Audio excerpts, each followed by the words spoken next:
अस्सलाम वालेकुम everyone, I hope you all doing well. आज मैं आपके साथ दावत व्लॉग शेयर करने वाली हूँ। दावत व्लॉग इससे अगला आएगा, ये वाला जो है इसमें जो दावत से एक दिन पहले का जो दिन होता है उसमें जितने भी हमने प्रिपरेशंस करनी होती हैं, सफाइयाँ वगैरह जो करनी होती हैं वो सब मैं आपको दिखाऊंगी। मुझे पहले सफाइयाँ करनी है, फिर उसके बाद मुझे किचन के लिए कुछ चीज़ें लेनी है, किचन शॉपिंग करनी है, फिर उसके बाद मुझे ग्रॉसरी शॉपिंग करनी है और उसके बाद मुझे कुछ डिशेज़ हाफ़ प्रिपेयर करके वो भी रखनी है।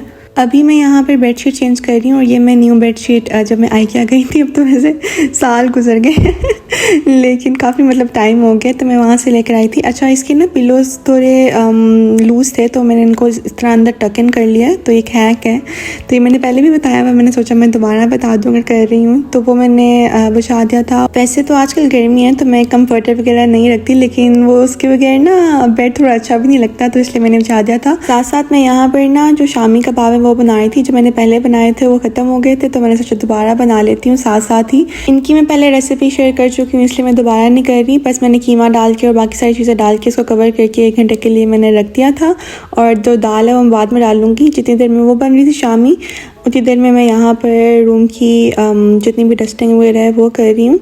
और ये साथ में मैंने ये जो क्या कहते हैं इसका क्या नाम होता है, हाँ, जो स्टीमर है उसको मैं यहाँ पर साफ़ कर रही हूँ। ये मैं यहीं पर रखती हूँ और कहीं जगह भी नहीं है रखने के लिए, तो इसलिए बस यहीं पर रखा होता है। यहाँ पर जो स्विच बोर्ड्स हैं बेचारे, इनको तो मैं अक्सर साफ़ करना भूल ही जाती हूँ। तो आज यहाँ इतनी सफाई हो रही थी, मैंने कहा वो भी देख रहे होंगे कि सब कुछ साफ़ कर रही है, हमें नहीं साफ़ कर रही तो मैंने सोचा भी मैं इनको भी साथ ही साफ़ कर देती हूँ। वैसे ये ना मैं फ़र्स्ट टाइम दावत कर रही हूँ।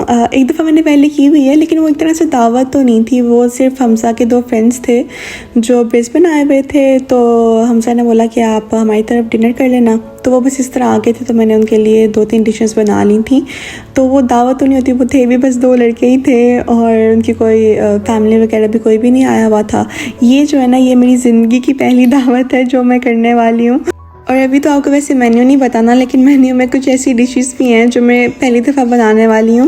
मतलब एक तो दावत भी पहली दफ़ा है और कुछ डिशेस भी हैं जो मैं फ़र्स्ट टाइम बनाने वाली हूँ। ज़्यादातर जो मैं खाना बना रही होती हूँ ना, वो मैं फ़र्स्ट टाइम ही बना रही होती हूँ, क्योंकि मुझे शादी से पहले खाना बनाना नहीं आता था। आता था, लेकिन जो देसी वाली चीज़ें होती हैं ना, मैं उसकी बात कर रही हूँ। लेकिन जो होती है ना चाइनीज़ और इटालियन वगैरह, वो तो मैं वैसे बना लेती थी, लेकिन जो देसी वाली वो तो मुझे बिल्कुल भी नहीं पहले आती थी, तो शादी के बाद ही मैंने बनानी स्टार्ट की हैं। अच्छा, यहाँ पर अब मैंने बाथरूम मैट्स वॉश करने के लिए रख दिए थे, काफ़ी गंदे हुए थे और उनके ऊपर मैंने थोड़ा सा ना फिर बेकिंग सोडा ऐड कर दिया था। और मैं जब भी मैंने वॉश करने होते तो मैं उनके ऊपर बेकिंग सोडा ऐड करके ही वॉश करती हूँ। वॉश मैं इसके अंदर करूँगी मशीन के अंदर, लेकिन बाद में इनको ना एयर ड्राई करूँगी। साथ साथ मैं शामी कबाब भी देख रही थी, उनको तो मैं बीच में ना भूल ही गई थी, लेकिन वो जितना देर पके रहे पकता रहे कीमा, उतना ही वो मज़े के बनते हैं। तो अच्छा, यहाँ पर ना मैं ये डिफ्यूज़र लेके आई थी और ये मैं ख्याल से मैं केमार्ट से लेकर आई थी। उसके बाद ना ये जब इसके अंदर जितना भी फ्रेगरेंस ऑयल होता है वो जब ख़त्म हो गया ना, तो अब मैंने सोचा, अब पैसे ही पड़ा हुआ था, तो अब मैंने सोचा कि इसका मैं खुद बनाती हूँ ऑयल। तो यहाँ पे मैंने थोड़ा सा कोकोनट ऑयल लिया था, उसके अंदर मैंने थोड़ा सा पेपरमिंट ऑयल डाल दिया और थोड़ा सा मैंने उसके अंदर ना लेमन ऑयल पड़ा हुआ था। ये भी मैं केमार्ट से ही एसेंशियल ऑयल्स लेकर आई थी, तो वो मैंने इसके अंदर ऐड कर दिए थे। बाकी ये जो रीड स्टिक्स थी ये इसके अंदर पहले से ही थी, तो वो मैंने फिर वापस इनके अंदर डाल दी थी। अच्छा, वैसे अगर आप ये सोच रहे थे ना कि खुद बनाने के लिए, तो आप ये मत बनाइएगा, क्योंकि ये ना सही नहीं रहा था। सिर्फ मैं ख्याल से 2 दिन काम किया था इसने और फिर उसके बाद से स्मेल आना ना ख़त्म हो गई थी। जब मैं शायद मेरे ख्याल से रीड स्टिक्स का मसला था, बाकी तो उसके अंदर जब मैं इसको स्मेल करती थी ना, वैसे तो खुशबू आती थी, लेकिन पता नहीं क्यों मुझे वैसे नहीं आती थी। जब मैं उससे पास जाती थी ना, बस तब आती थी। अच्छा, ये जो आपको टम्बलर और जो सोप डिस्पेंसर नज़र आ रहा है ना ब्लैक कलर वाला, ये मैं आइकिया से जब फर्स्ट टाइम गई थी ना, तो मैं वहाँ से लेकर आई थी और इसके साथ ब्लैक कलर की ही ट्रे थी। लेकिन आप ये सोच रहे होंगे ये पिंक कलर की कहाँ से आ गई। ऐसे अगर नहीं भी सोचे तो मैं बताती हूँ। अभी शायद 2 दिन ही हुए होंगे हम लोग लेकर आए थे, तो वो उसकी ट्रे मुझसे टूट गई। तो फिर जब मैं केमार्ट गई, मुझे पिंक कलर वाली नज़र आई, तो मैंने सोचा ब्लैक एंड पिंक अच्छा लगेगा, तो फिर मैंने यहाँ पर ना पिंक वाली ट्रे रख दी थी।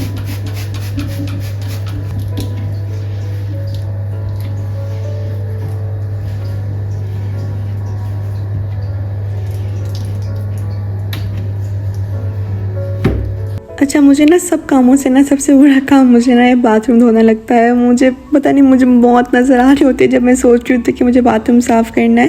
पहले ना मुझे ऐसा होता था, लेकिन पता नहीं अब आकर ना मुझे बहुत बुरा लगता है बाथरूम धोना। अच्छा, वैसे मैंने काफ़ी लोग देखे हैं जिनको ना जिनसे पूछो ना कि आपको सबसे बुरा काम कौन सा लगता है, तो वो कहते हैं कि हमें बाथरूम साफ़ करना बहुत बुरा लगता है।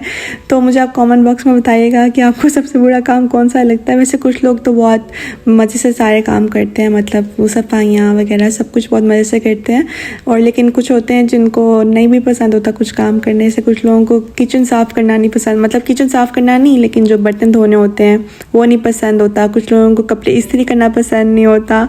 इसी तरह मुझे जैसे बाथरूम धोना नहीं पसंद। तो आपको भी कोई काम होगा ही जो नहीं पसंद होगा, तो मुझे आप कमेंट बॉक्स में ज़रूर बताइएगा। कुछ वैसे मैंने ऐसे लोग भी देखे हैं जिनको ना खाना पकाना भी नहीं पसंद, लेकिन मैं शौक़ से, मुझे पसंद है खाना पकाना, मैं शौक़ से करती हूँ कुकिंग।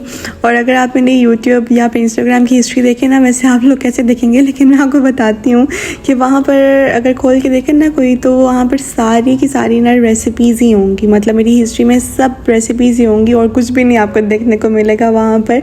अगर मैंने कुछ नहीं भी बनाना हो ना, अगर कुछ नहीं भी ट्राई करना, मैं फिर भी रेसिपीज़ खोल के देख रही होती हूँ। और मैं आपको बताती हूँ कि अक्सर कभी ऐसे होता है ना कि रात को किसी चीज़ की बहुत क्रेविंग हो रही होती है, तो फिर मैं पता क्या करती हूँ, मैं उस चीज़ की ना मैं खाती नहीं वो चीज़ ना।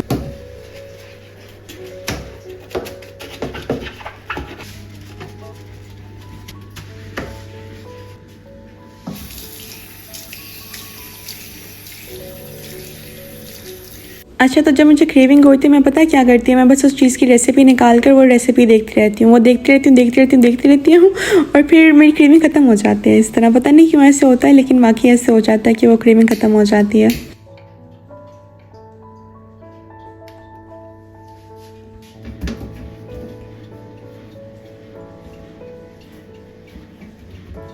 क्लीनिंग वगैरह मैंने सारी घर की कर ली थी, और उसके बाद जब रात को हमजा वापस आए, मैंने डिनर भी बनाया था, लेकिन वो मैं रिकॉर्ड नहीं कर सकी क्योंकि मुझे जल्दी थी इस वजह से।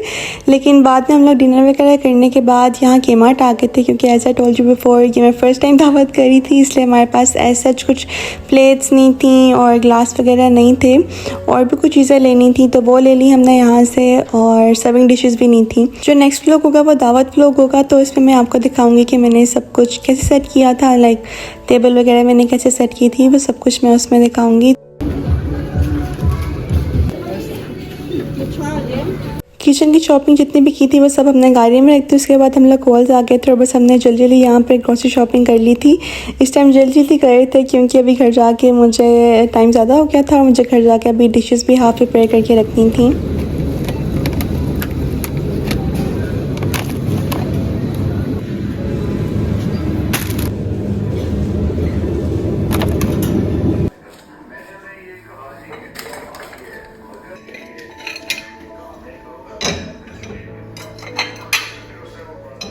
घर वापस आने के बाद सबसे पहले जितनी भी ये प्लेट्स वगैरह हम लोग लेकर आए थे वो सारी मैंने डिश वॉशर में लगा दी थी, ताकि ये सुबह तक सब धुल जाएं, ये जितने भी बर्तन वगैरह हैं मुझे, वरना अगर मैं खुद धोने पे लगती तो कितना टाइम लग जाना था इसी में ही।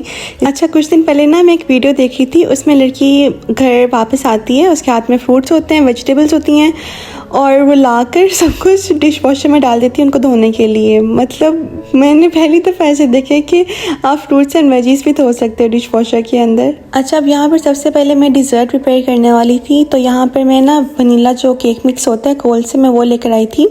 मुझे बनाना था ट्रेसलेशियस केक, जो 3 मिल केक होता है वो। वैसे तो उसके अंदर आप खुद भी केक बना के वनीला वाला, जब आप खुद भी आप केक बना कर जो नॉर्मल हम लोग वनीला केक बनाते हैं उस तरह भी बना सकते हैं। अच्छा, यहाँ पर जो भी पैकेट पे इंस्ट्रक्शंस थी उसी को फॉलो करके मैंने यहाँ पर केक बेक होने के लिए सबसे पहले रख दिया था, क्योंकि ये भी ठंडा होगा, तो उसके बाद मुझे पूरा प्रिपेयर करके फिर इसको रखना है फ्रिज के अंदर। इसको जितनी देर ज़्यादा फ्रिज में रखते हैं ना उतना ज़्यादा ये मज़े का लगता है। अच्छा, अब दूसरी डिश के लिए यहाँ पर मैंने बनाई थी चिकन टिक्का बिरयानी, तो उसके लिए मैं यहाँ पर चिकन को पहले मैरिनेट करके और जितने भी आपको स्पाइसेस नज़र आ रहे हैं इन सब स्पाइसेस को साथ चिकन को मैरिनेट करके और उसको भी मैंने बस मिक्स करके तो फ्रिज में रख दिया था। मैं दावत का सारा मेन्यू तो नहीं आपको बताऊंगी, वो आप जब दावत व्लॉग देखेंगे तो उसमें आपको पता चलेगा, लेकिन कुछ मैंने आपको बता दिया। अच्छा, यहाँ पर मैं ना जो राइस होते हैं वो हमेशा इंस्टेंट पॉट में ही बनाती हूँ और इतने अच्छे इसमें बनते हैं ना, और इतने खिले खिले से बनते हैं इसके अंदर। उसके बाद मैंने प्याज भी ब्राउन होने के लिए मैंने रख दिया था, बिरयानी के लिए जो था प्याज वो। और साथ में यहाँ पर अपने नूडल्स हैं, ये भी मैं बॉईल करने वाली हूँ। और ये जब मैंने बॉईल किया मैं इनको कुक करूँगी इंस्टेंट पॉट के अंदर, और ये भी बहुत अच्छे रहते हैं। इनको बस 4 मिनट्स के लिए आपने इंस्टेंट पॉट में प्रेशर कुक करना है और ये बहुत अच्छे से हो जाते हैं। केक जब बेक हो गया था तो उसको मैंने फ्रिज में रख दिया था ठंडा होने के लिए। पहले थोड़ी देर मैंने उसको बाहर रखा था, उसके बाद मैंने फ्रिज में रखा था। अब उसके लिए मैं यहाँ पर 1 कैन ऑफ इवेपोरेटेड मिल्क लिया मैंने, 1 कैन ऑफ मैंने यहाँ पर कंडेंस मिल्क लिया है। और पहले ये इसमें सब कुछ पूरा नहीं आ रहा था तो फिर मैंने इसको जग में डाल दिया था। अच्छा, अब ये जो कंडेंस मिल्क वाला कैन है इसके अंदर आपने जो फुल क्रीम मिल्क होता है वो उसको पूरा फिल करके और वो भी आपने जग के अंदर डाल के और इन सब चीज़ों को आपने ब्लेंड कर लेना है। अच्छा, मैंने इसके अंदर थोड़ा सा वनीला एसेंस भी ऐड किया था। यहाँ पे जो केक था वो भी अच्छी तरह से ठंडा हो गया था और आपने ये उसको ठंडे केक में ही डालना है। आपने वार्म अगर केक होगा तो उसके अंदर या फिर गर्म केक के ऊपर आपने ये मिक्सचर नहीं ऐड करना। और इसको मैंने केक को थोड़ा सा फोक के साथ पोक कर लिया था और जितना भी ये मिक्सचर था इसके अंदर मैंने डाल दिया था केक के ऊपर। अच्छा, ये पहले आपको लग रहा होगा कि बहुत ज़्यादा है, लेकिन ये एकदम से जितना भी केक है, जितना भी लिक्विड है वो इसको अब्जॉर्ब कर लेगा। और अभी तो आपको थोड़ा मिक्सचर नज़र आ रहा है ना, ये जब ओवरनाइट फ्रिज में रहेगा ना तो ये बिल्कुल ठीक हो जाएगा। बाकी फ्रोस्टिंग वगैरह मैं इस पे सुबह ही करूँगी। अच्छा, सैलड के लिए मुझे बनाना था जो चिकन एंड फ्रूट सैलड होता है वो, तो उसके लिए मैंने यहाँ पर कॉर्न, पीस और आलू और थोड़ी सी मैंने मैक्रोनी एंड चिकन को मैंने सबको बॉईल करके और इन सब चीज़ों को मिक्स करके मैंने जिपलॉक बैग में डाल के इनको भी फ्रिज में रख दिया था। और जो बाकी चीज़ें थी उन सबको भी मैंने जिपलॉक बैग्स में डाल के फ्रिज में रख दिया था। फ्रूट्स वगैरह मैं सैलड में कल ही ऐड करूँगी और बाकी ड्रेसिंग वगैरह पहले शाम को शिप करने का टाइम ही नहीं था तो ये एंड पे फिर मैंने की, तो इस टाइम इतना टाइम हो गया हुआ था ना। तो खैर वीडियो यहीं तक थी। अगर आपको पसंद आई होगी तो लाइक, शेयर एंड कमेंट ज़रूर करिएगा। अगर चैनल पर नया चैनल को सब्सक्राइब ज़रूर करिएगा। Thank you so much. अल्लाह हाफिज़।